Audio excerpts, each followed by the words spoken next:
In this video, I'm going to discuss neonaticides as a result of filicide without evidence of rape. I'll also briefly discuss homicidal abortions. But first, I think take a moment of silence. One, to thank my mentors who taught me what I know about infant deaths, which is an extremely troubling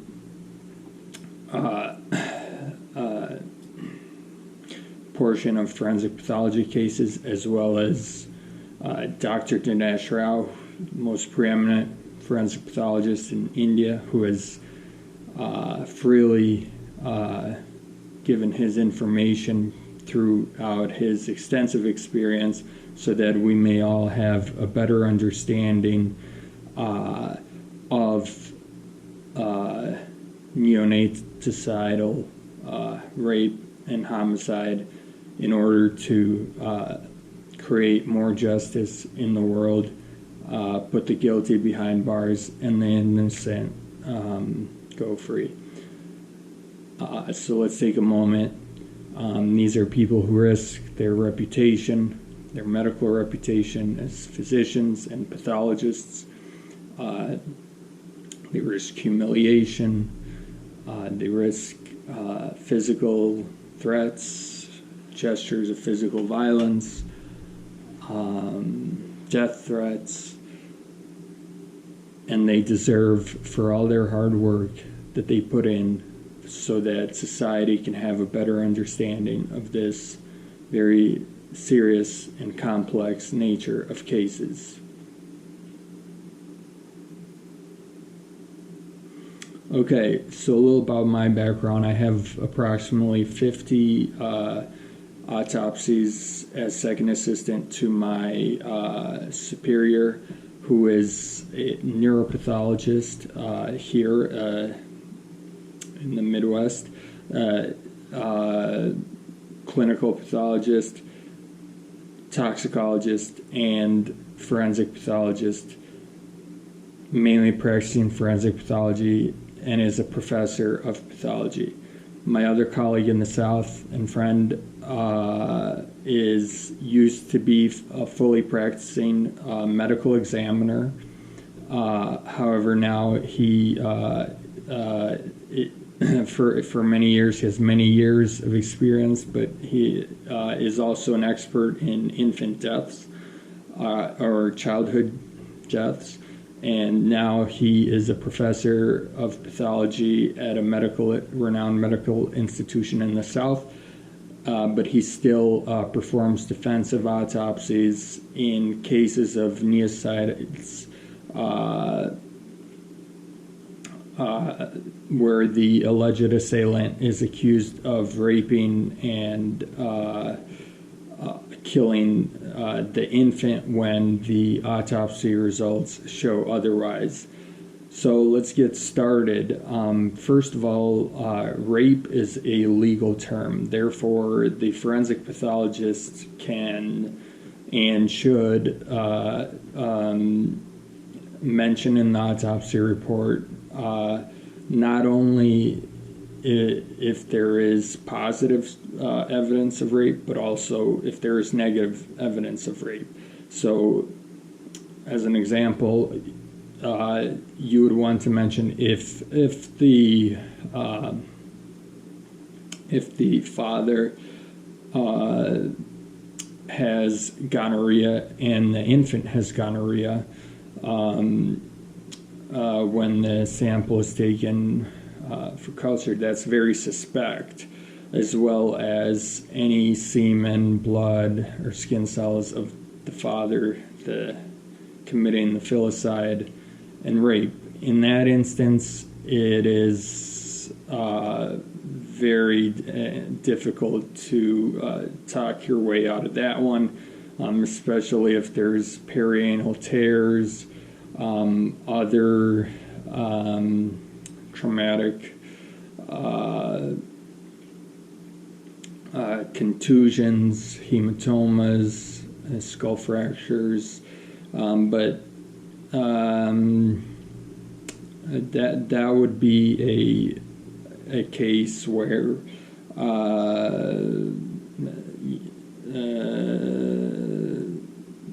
that would be a fair case to determine with 95% probability that this was rape, especially when you combine eyewitness testimony, if there is, and other circumstantial evidence. Now, back to neonaticide as a result of filicide. One autopsy that I was assisting on, which I'll use as an example. So the infant, the background is that the mother was delivering the baby at home in the bathroom, and no cries were heard during the delivery or after the delivery. So if no cries are heard, we have to distinguish if the baby was stillborn, deadborn, or if it was a live birth, whether the baby took a first breath or not.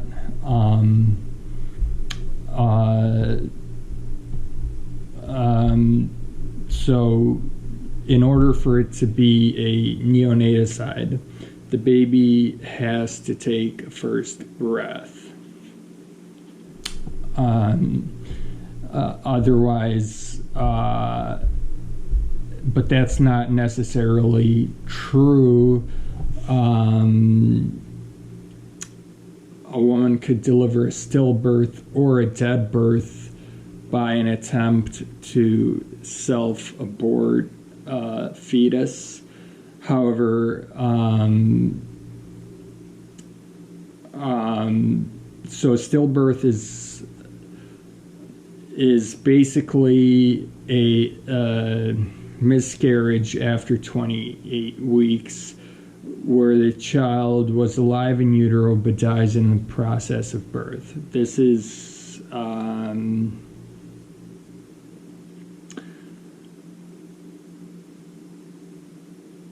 usually from natural causes shortly after birth, such as edema and bleeding into the scalp, caput, succedaneum, and severe molding of the head.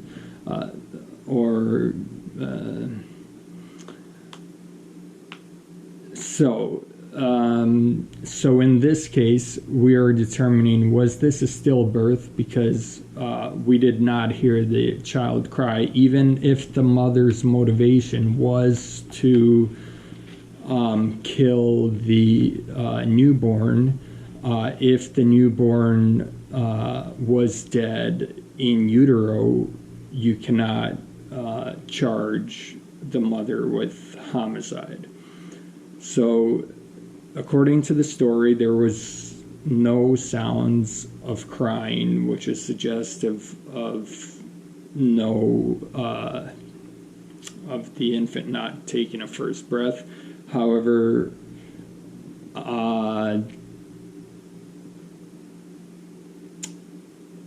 the infant did not have any meconium on the autopsy table, which is suggestive of stillbirth.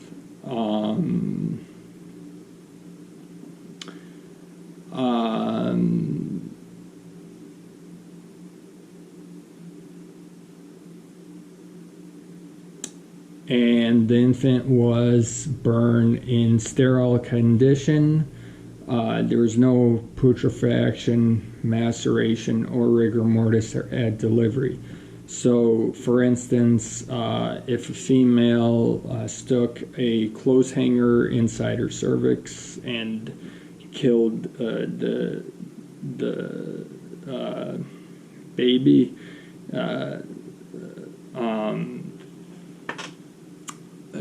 anything can happen, because you rupture the amniotic sac, but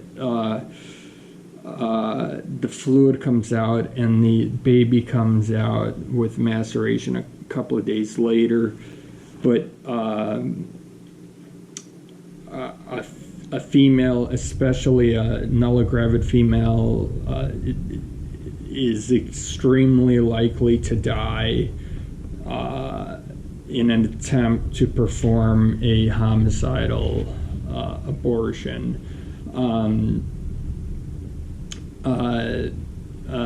Because while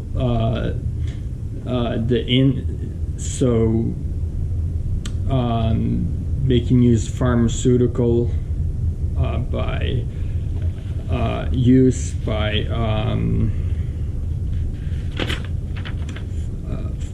pharmaceutical abortion using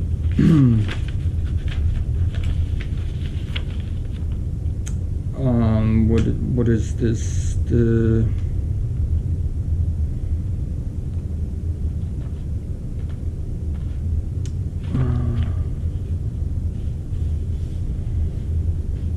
you can essentially use instruments, a local abortifacient like a chemical intravaginally, or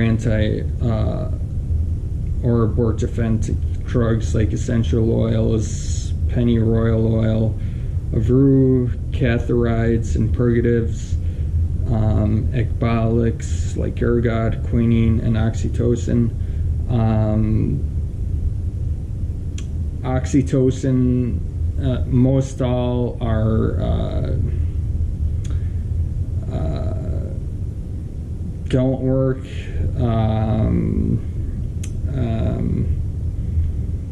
The only one was oxytocin used to be used by physicians because the reason abortifacient drugs don't work is because while they may kill the fetus in utero, they don't dilate and efface the cervix, so the mother usually dies as the fetus can't be expelled. And local abortifacient,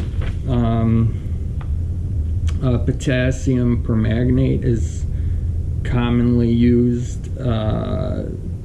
It's not, I don't know why someone did that. It ulcerates the cervix, but it's not effective because it kills the mother very quickly due to uremia. Instrumentation, douching, syringing, and direct instrumentation. So basically, the mother attempts to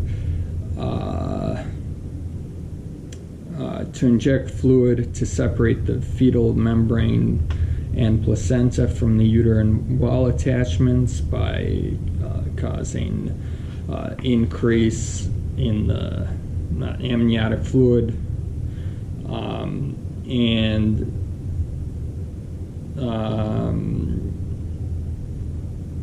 however, this also fails because it does nothing to efface and dilate the uterus. Syringing is the same principle, using a douche and syringe with the nozzle incision, but the deaths will cause cardiac arrhythmia, sepsis, air embolism, or perforation of uterus or vagina. Now,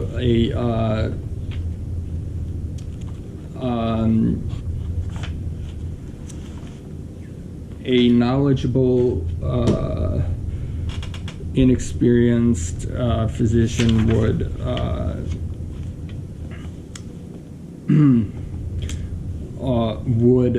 insert a catheter into the cervix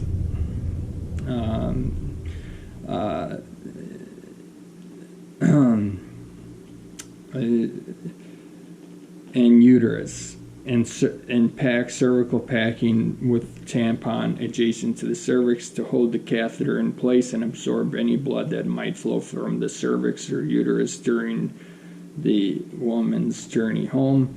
The physician would instruct that to expect painful, forceful uterine contractions and vaginal bleeding within 24 hours, but not after 48, as that indicates expulsion of fetus and placenta. As in abortion, they typically come out in parts, and hard to differentiate placenta and abortion.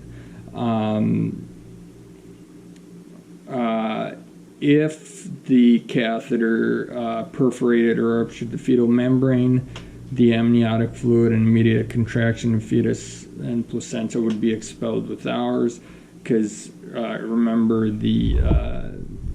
this would be like P-prom or prom, where you have premature amniotic rupture, and then that would cause contraction and also cervical dilation and effacing. And the inexperienced physician would tell the woman to go to the emergency room and tell the doctors she has severe vaginal bleeding, to pass this off as a spontaneous abortion. She would be instructed to remove the catheter and the tampon packing. And after the placenta and fetus are expelled, like such as into a toilet bowl or garbage can,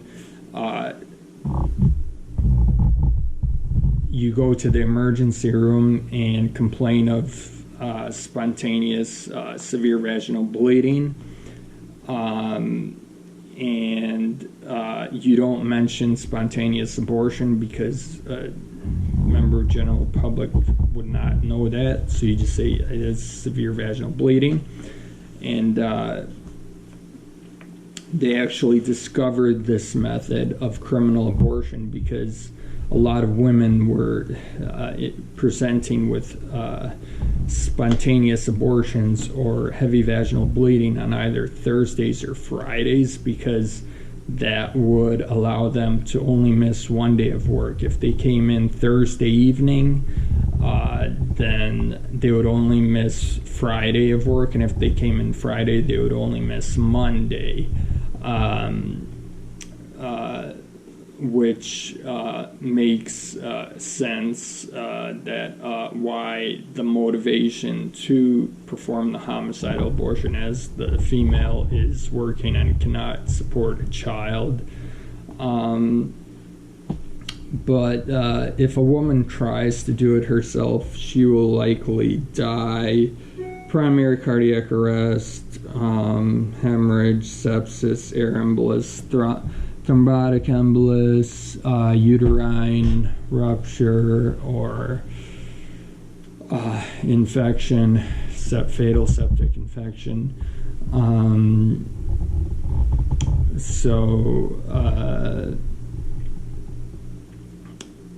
If you're going to do an abortion, you should have a little bit of knowledge to do that. Now, moving back to the neonaticide of the female who was doing an at-home vaginal delivery of the fetus. Now, we didn't hear crying, right? But there were red marks on the lower limb of the leg, and multiple contusions and multiple skull fractures and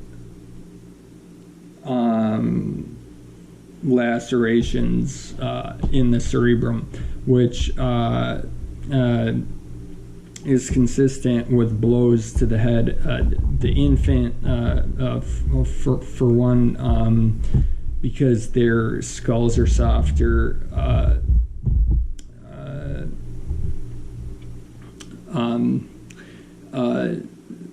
subdural hematoma will cause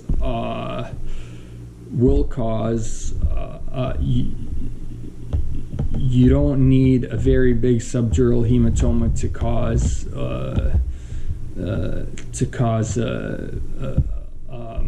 pontine herniation.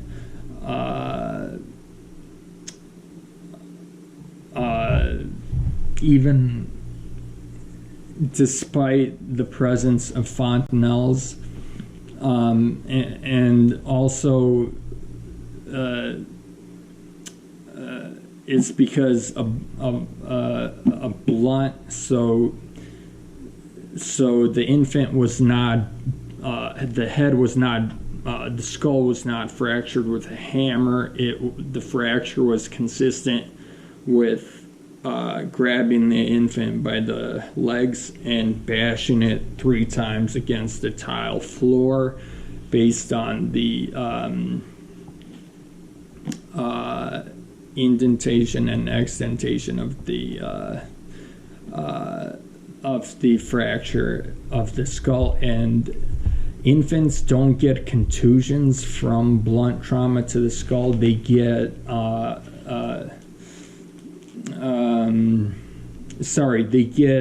they get lacerations, not contusions, as adults do if they are beaten with a baseball bat over the skull.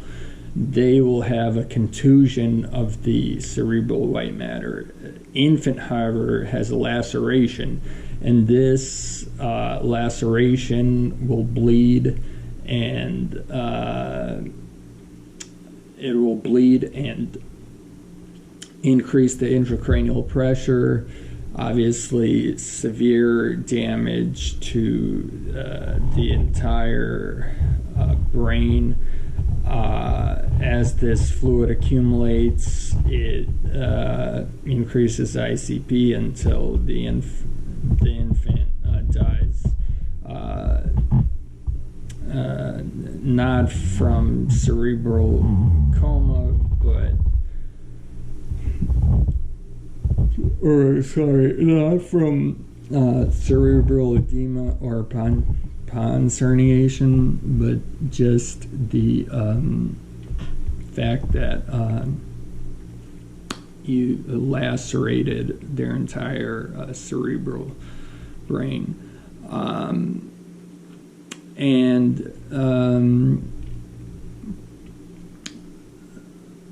Furthermore, there's evidence the lung float test was not properly performed, but it was, the lungs did float above water, indicating no first breath was taken. But really, you should, to really make it a better, more specific test, you should place the infant's heart on top of the lungs, and if the lungs still float, that means the air sacs were inflated enough to float in the water. But it's still not a definitive test. So that is a case where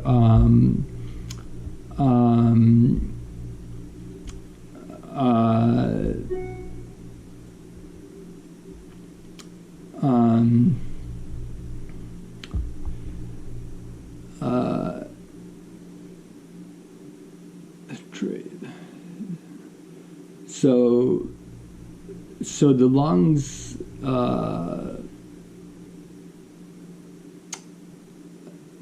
once after they take their first breath, they weigh 1/35 of body weight. Before, they weigh 1/70 of body weight.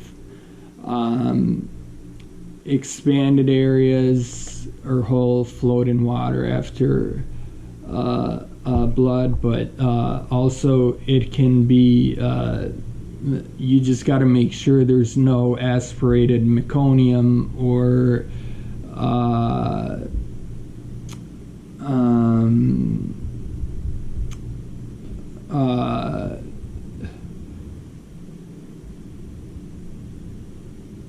artificial froth,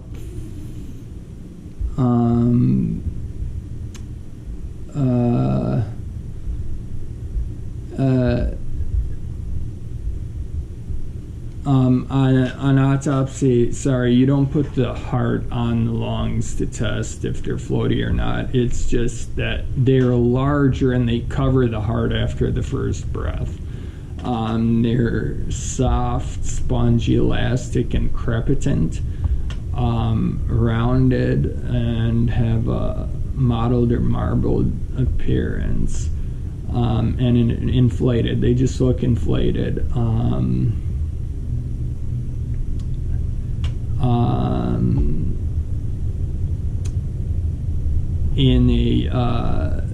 If the infant did not take their first breath, the lungs remain 1/70th of the body weight. Whole and parts sink in the water because they're still fluid in the alveoli. They're not inflated. The margins are sharp rather than rounded. They're dense, firm, non-crepitant, and small.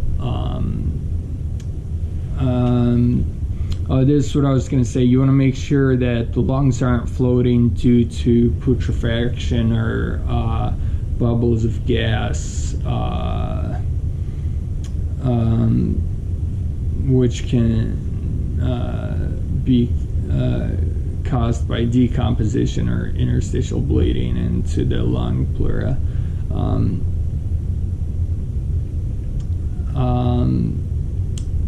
There will also be blood in the lungs after respiration, about twice that in circulation in the stillborn after a first breath.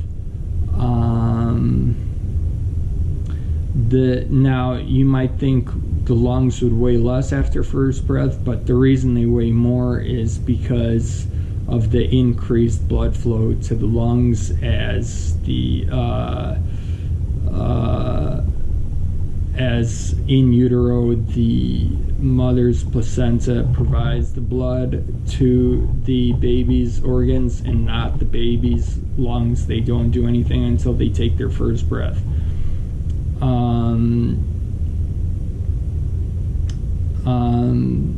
So that hydrostatic water test is a bit controversial, but it's, the flow test or whatever,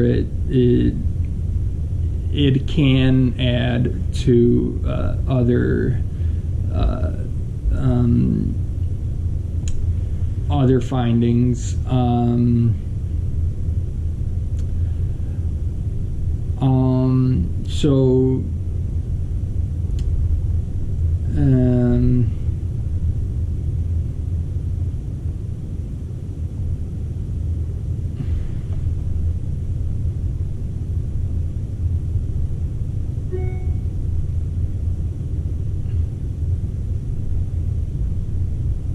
Everything I said,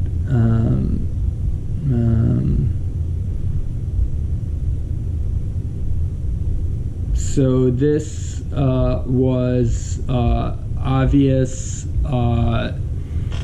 infanticide because the child took the first breath, even though we didn't hear any cries, and the only eyewitness, the boyfriend, was in the living room. The mother was underage, and the boyfriend said he didn't hear any cries because most people know the first thing when a baby is born live, it cries, even teenagers without a medical degree. So he probably lied about not hearing cries. There may have been cries. Probably 90% chance, but really the 3 blows to the skull and the laceration of the cerebrum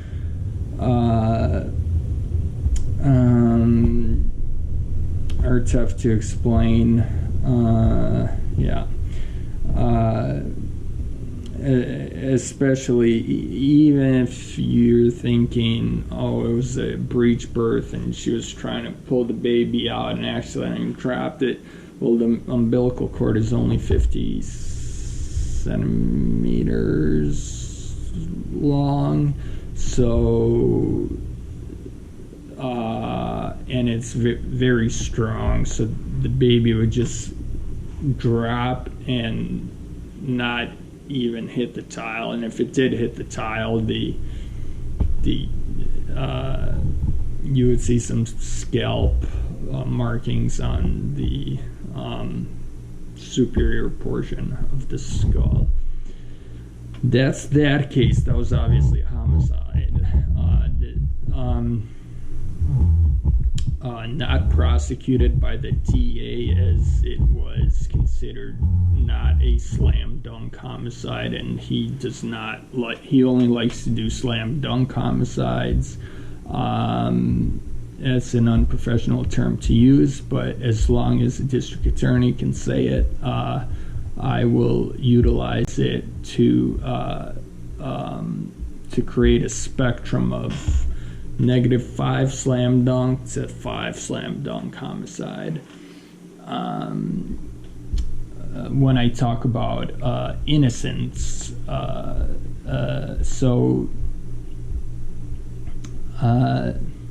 we all know that there is a large in the Catholic Church, and it's been well established that there is a lot of infant rape,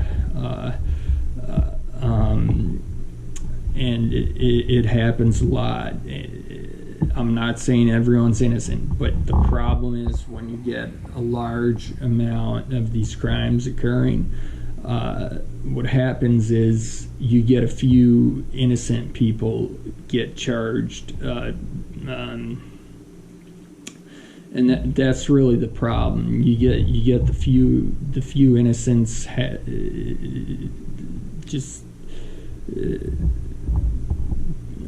just end up. It's like we want to get everyone that's guilty, but at the cost of how many innocents are we willing to put in prison for false rape of infant. Now, remember, rape is a legal term, so you cannot have homicide as the manner of death due to rape. It has to be homicide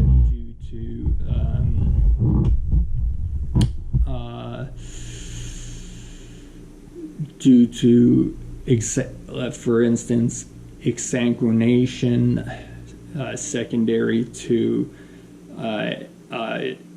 sharp knife stab wound into the apex of the left ventricle with evidence of rape in the vaginal canal.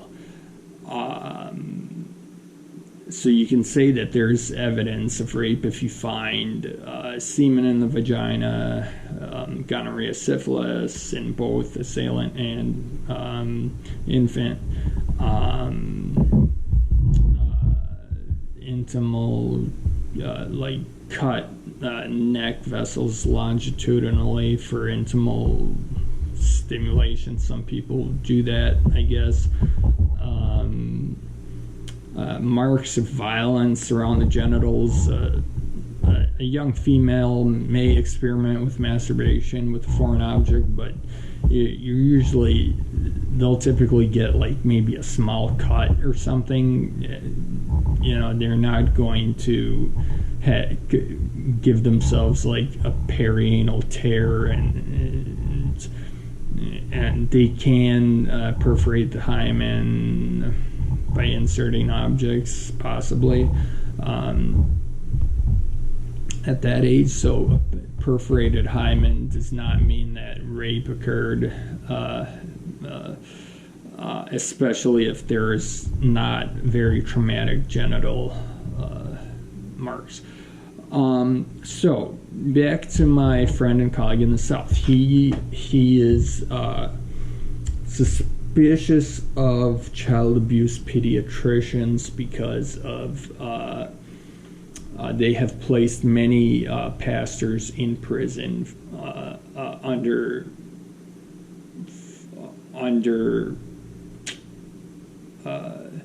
evidence that is not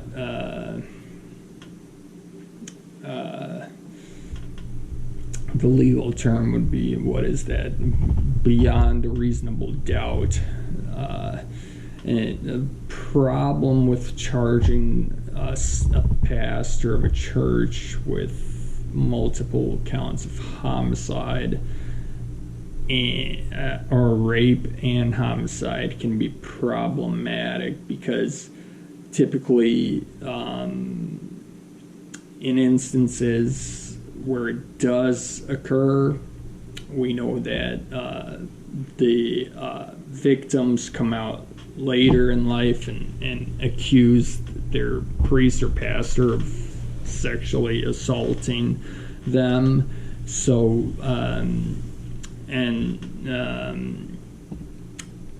infant is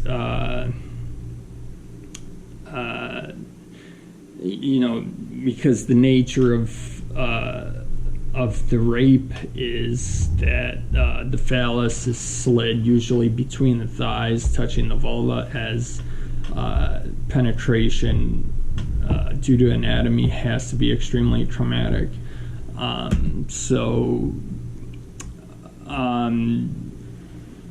Unless it's a violent, obvious one, with evidence inside, we don't know. So my colleague down south he performed the autopsy and took the microscopic slides of the I believe the thin vaginal endothelial cells were the postmortem. There was some postmortem blood in the fornices, but however, a forensic nurse performed a speculum exam to visualize the vagina, and that most likely ruptured the hymen if you insert a speculum to visualize the vagina and cause bleeding. What's important to know there is that we have to know that that speculum exam was done regardless if the microscopic slides under the microscope determined that it was post-mortem bleeding from ruptured hymen. We still would like to know if it was done within 2 hours, because after 2 hours of death, it's difficult to cause signs of outside blunt trauma injury.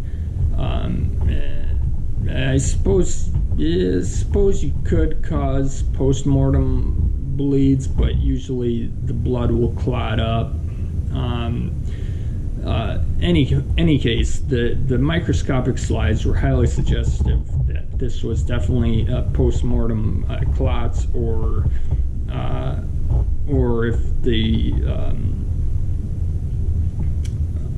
the speculum exam was done within 2 hours of death at the scene, hymen ruptured, and because the hymen ruptured, the man was sentenced to jail of a Baptist church, but there was no traumatic things. There was absence of rape on autopsy.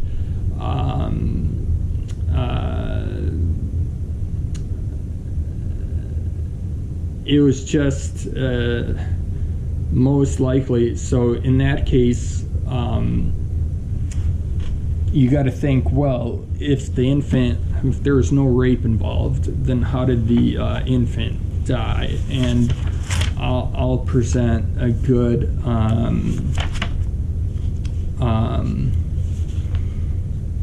example of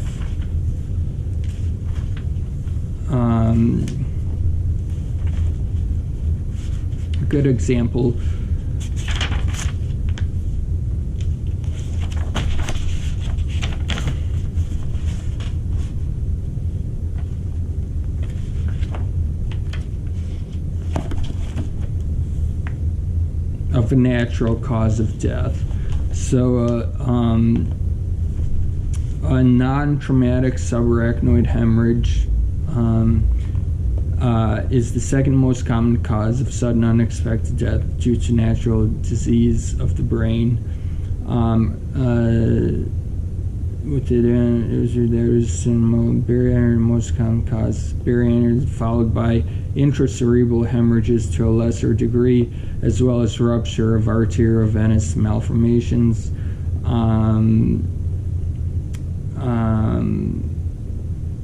But arteriovenous malformations probably occur for only a few percent of non-traumatic subarachnoid hemorrhages. They tend to cluster in the early decades of life, though they can be found at any age.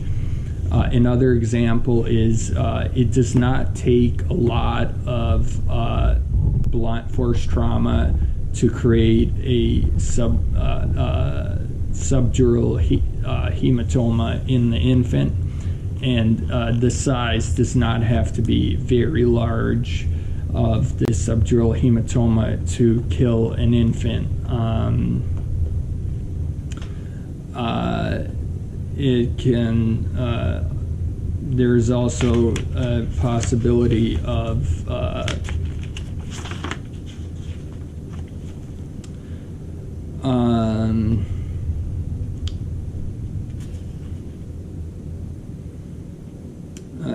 lot of these causes are rare, but like sickle cell disease can cause diffuse subarachnoid hemorrhage.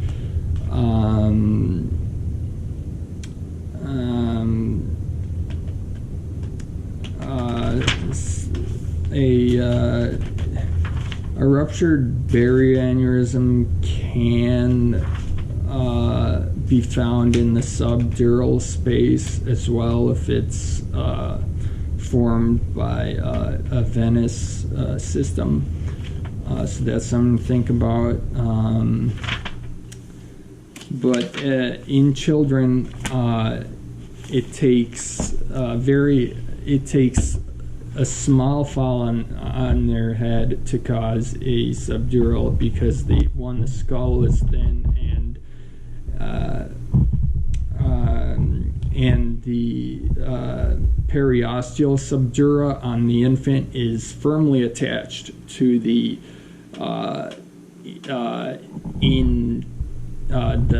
the inferior skull. So an epidural hematoma is unlikely in the infant head injury. So an infant could accidentally fall out of a crib or stick their head in between the crib gates, or just that's why they say to new parents, safeguard the house, especially when the child can start walking, because if a child hits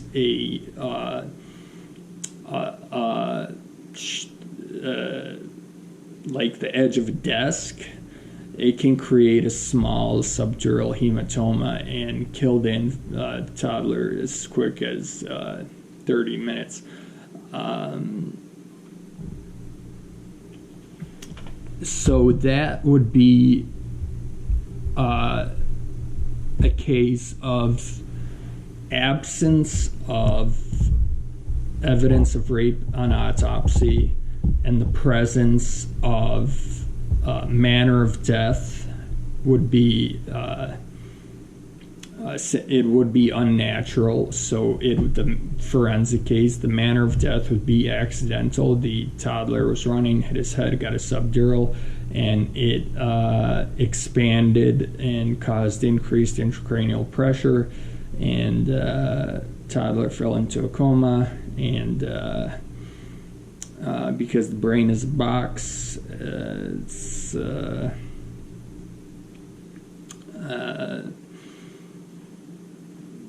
if you have blood bleeding in, ICP goes up, and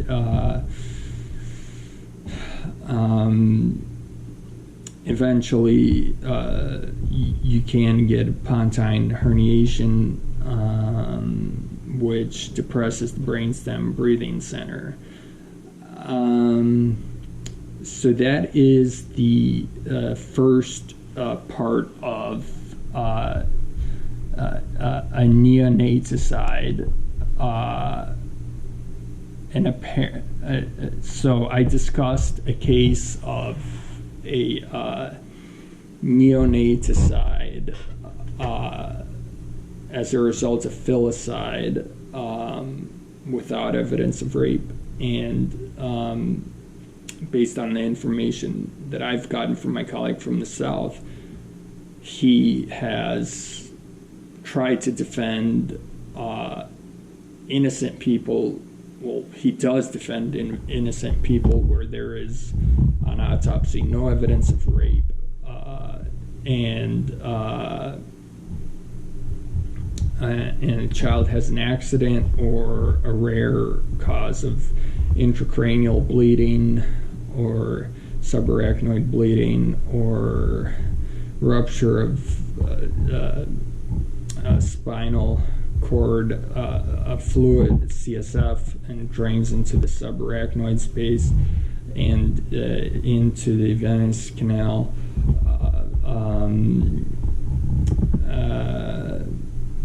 or into the venous dural sinuses, and with some hydrocephalus,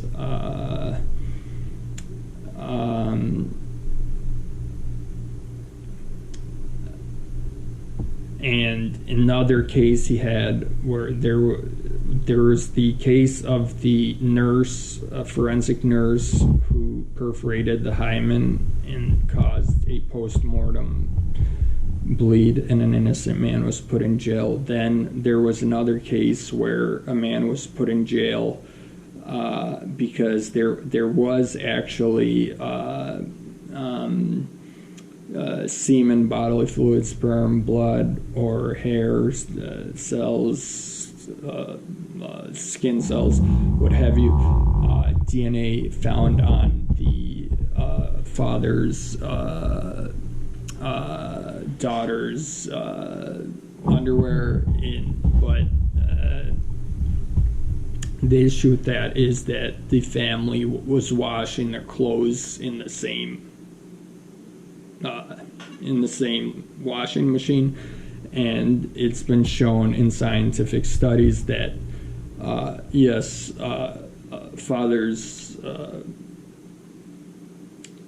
bodily fluids or evidence can transfer from clothes to clothes, particularly if you do a cold wash and then hang your clothes up to dry versus using the dryer. But that's it certainly could be, it's circumstantial evidence, but you have to back that up with it being inside the vaginal canal, really, that's definitive proof. And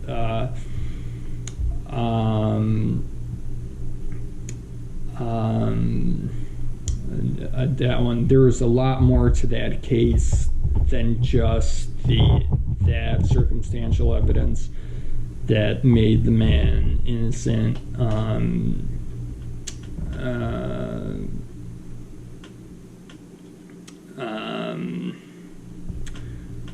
Because remember, if the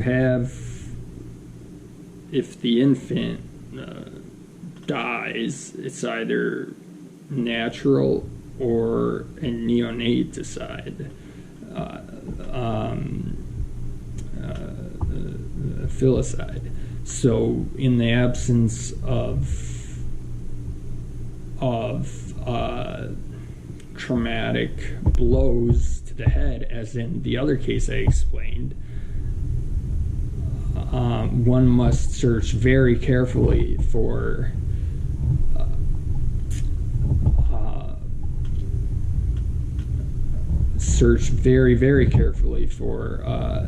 signs of foul play or traumatic wounds, because in that instance, yes, perhaps he did, but if the rape doesn't kill the infant, it's the traumatic act, such as strangling the infant, suffocating, asphyxiating, hanging, burning. Oftentimes, infant is burned but the burn could be either accidental or try to cover up evidence that a rape has occurred, and so that's more of a legal thing to decide whether the fire was accidental or if it was done to conceal crime of infant rape.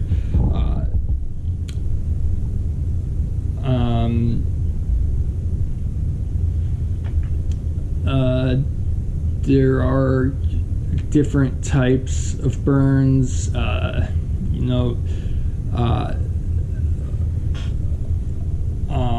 One type of burn injury that would suggest neonatal rape has occurred is if, say, grandma walks in and witnesses the act and calls the police.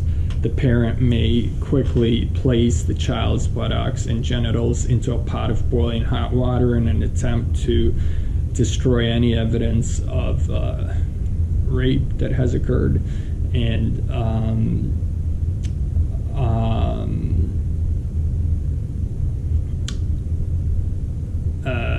cause third-degree burns, whereas a toddler infant is more likely to spill boiling hot water and get like maybe third-degree burns, splashes, but not like in one area in the buttocks and genitals. That's where common sense comes in, and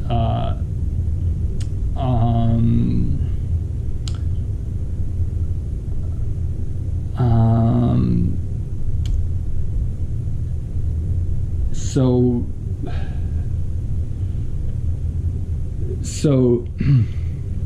to protect the assailant who has been falsely accused, the doctor should mention only the negative facts, but should not give his opinion that rape has not been committed. So give only the negative facts and not give his opinion that the rape has been committed. As rape is not a medical diagnosis, it is only a legal definition. No conclusions, opinions, or diagnoses should be written in the report. The doctor may give his opinion that there are signs of recent vaginal penetration, intercourse, general physical injury, and or intoxication, and that the signs are consistent with the history given. Now, this is where it would be important for the forensic pathologist to provide his expert testimony in a court of law to give those, to provide the jury with evidence that rape has occurred, as it is not the duty of the pathologist to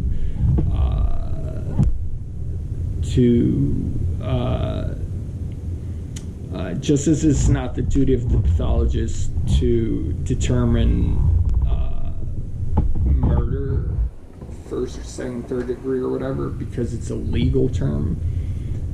Rape as well is a legal term, so it's not the duty of the pathologist to give his to make the conclusion and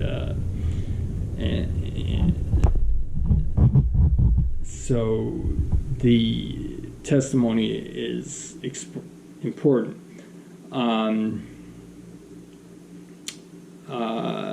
Very important.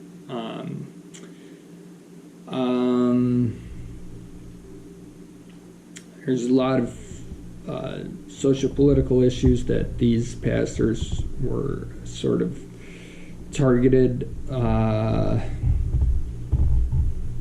There's too many coincidences. Why? I mean, it's so obvious, and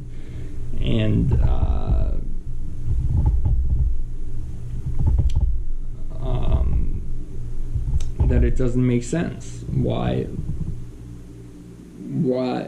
not accept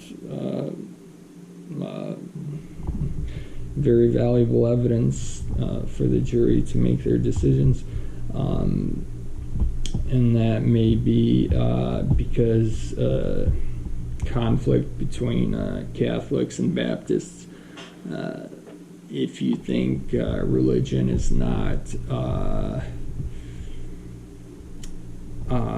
you may vilify me. If you think religion and race and socioeconomic factors don't determine the outcome of a trial, you may humiliate me. I have been called mean names, threatened. I've had police officers place their hand on their pistol in the autopsy suite after I answered their question professionally, maturely, to the best of my knowledge. I don't know why he put his pistol on his hand on his pistol, because I don't have a pistol, and that was I don't like that police officer anymore.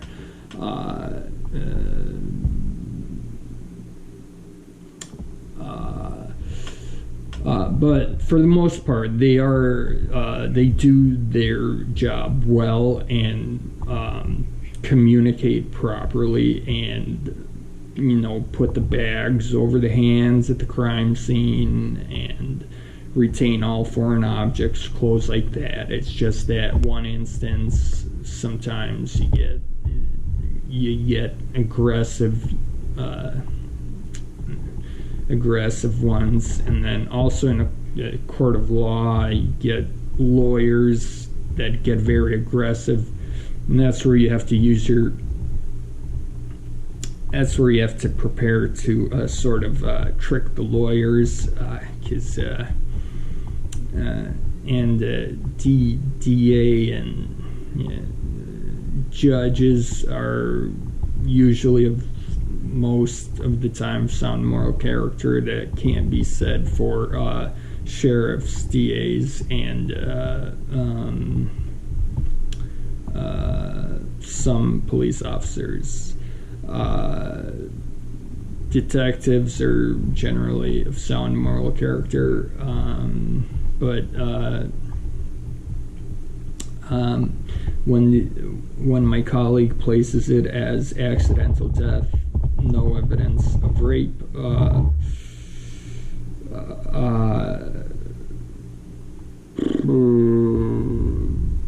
I'm sure he has been called mean names, because the public is saying you're defending a child molester, but he's highly experienced. He knows when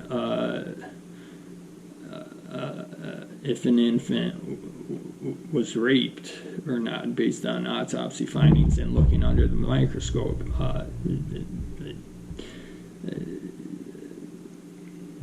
At least to a 95% degree of certainty, based on his experience, if not more.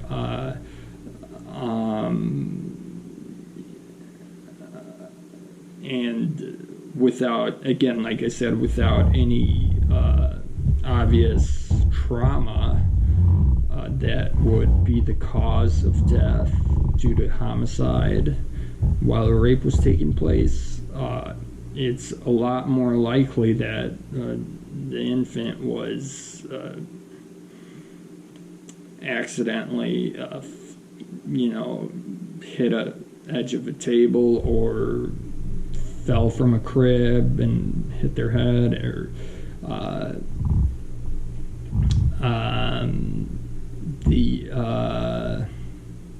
the newborn with the 3 skull fractures. I recall another forensic pathologist came in and said, gee, I wonder if the baby hit the tile or if the mother did bam, bam, bam. So that was a 3 slam dunk homicide. No, that was a 5 slam dunk homicide because the lungs were not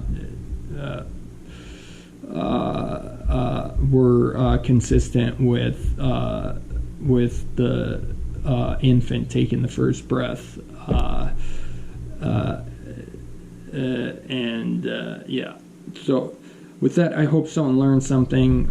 Feel free to call me vile names, but I would much prefer, for the benefit of society, to correct me in my interpretation of current knowledge in this area, rather than being harassed to try to advance knowledge in this area. Thank you.